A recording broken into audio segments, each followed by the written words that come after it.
KBS는 경남의 대표 택지 개발 사업 몇 곳을 골라서 투기 의혹은 없는지 촘촘히 살펴보고 있습니다.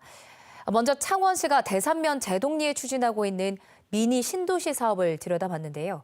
사업 예정지 230여 필지의 등기부 등본을 하나씩 확인해 봤더니 투기 정황이 곳곳에서 포착됐습니다. 특히 가짜 농부들의 실체가 속속 드러났습니다. 탐사K 박기원 기자의 보도 먼저 보시고 박 기자와 더 자세한 내용 짚어보겠습니다. 국도 25호선을 따라 펼쳐진 들녘입니다. 창원시가 축구장 70개 넓이의 농지에 5,800가구 규모의 미니 신도시를 만들겠다는 계획을 공식 발표한 건 2016년 12월.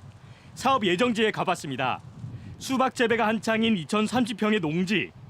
사업 발표 전인 2016년 5월 평당 54만 원에 2명이 지분을 나눠 사들였습니다. 전체 매입 가격은 10억 9천만 원, 82%를 대출로 샀습니다. 대출 이자로 추정되는 금액만 해마다 약 2천만 원. 소작농이 농사를 짓고 있습니다. 요거도 농어촌 공사에 확인했습니다. 하지만 임대차 계약서는 쓰지 않았습니다. 소작농이 받아야 할 쌀 직불금은 땅 주인이 받아갔습니다. 직불금 수령은 차후 양도소득세 감면의 근거가 되기 때문입니다. 양도세 때문이라도 자기가 그걸 물로 하거든. 그러면 그 자경 8년 차지면 양도세가 없잖아요. 1억까지 감면되니까 자기가 이제 농사 짓는 걸로 하지. 인근 또 다른 농지도 사정은 마찬가지.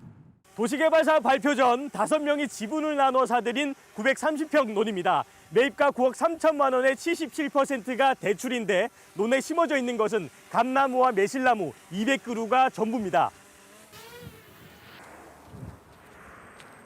등기부 등본에 나온 땅 주인을 찾았습니다. 사실상 농사를 짓지 않는데 지인들의 권유로 땅을 샀다는 겁니다.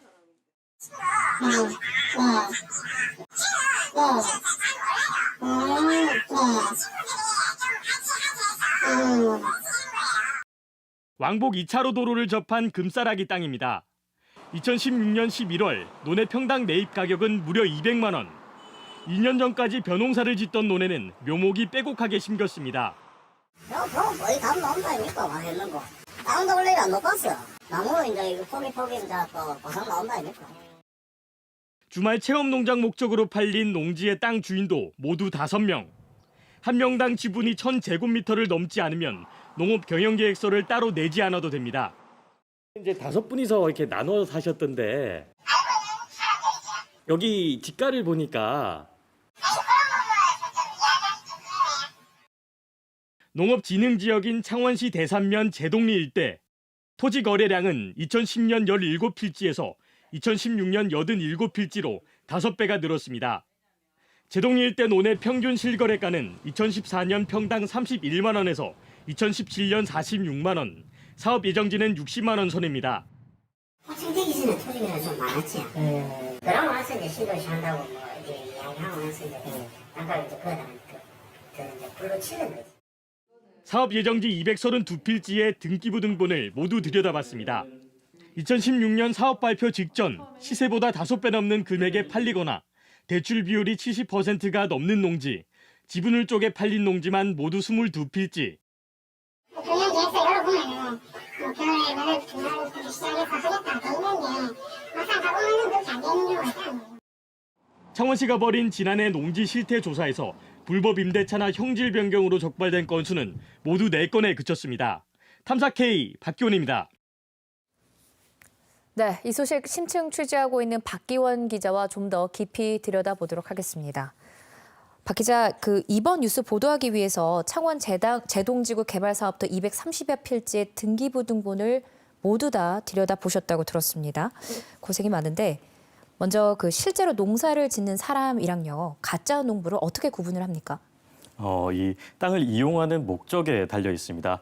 농민들은 논을 평당 15만 원 정도에 사서 경작을 하면 적정 이윤을 남길 수 있다 이렇게 얘기를 하는데요. 네. 하지만 창원시 제동지구 사업 예정지를 둘러봤더니 평당 100만 원에서 200만 원까지 거래된 농지도 있었고 영농 계획서 작성을 피하기 위해서 여러 명이 지분을 나눠서 산 땅도 있었습니다.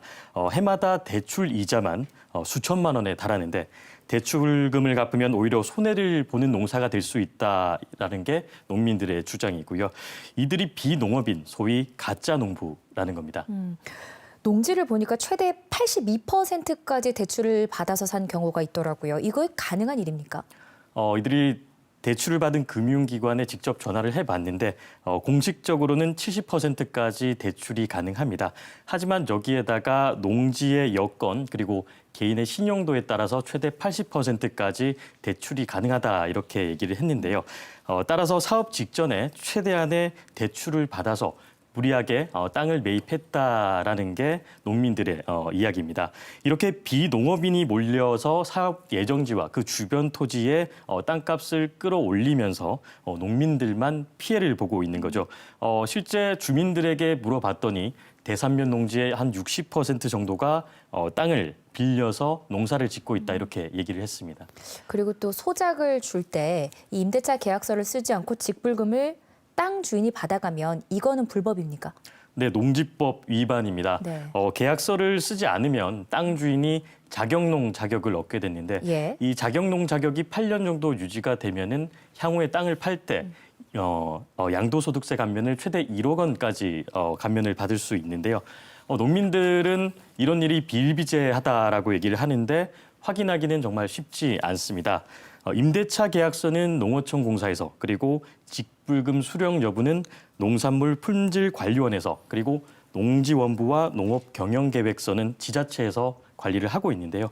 이처럼 농지 소유와 이용, 관리 실태가 각각 따로 관리가 되면서 비농업인의 농지 소유를 제대로 감시할 수 없는 구조라는 겁니다.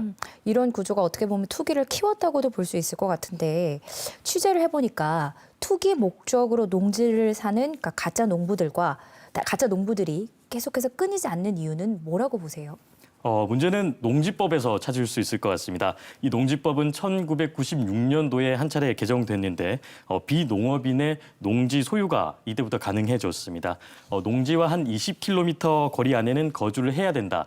또 해당 지역에 6개월 동안 또 거주해야 된다. 이런 의무 조항이 없어진 거죠. 또한 주말 농장과 체험 농장 형태와 같은 예외 조항을 두면서 이 비농업인이 쉽게 농지를 소유할 수 있게 된 겁니다. 경자 유전을 강조하는 이 헌법과 비농업인의 농지 소유에 대한 예외 조항을 두는 이 농지법이 서로 배치된다고 할 수 있겠습니다.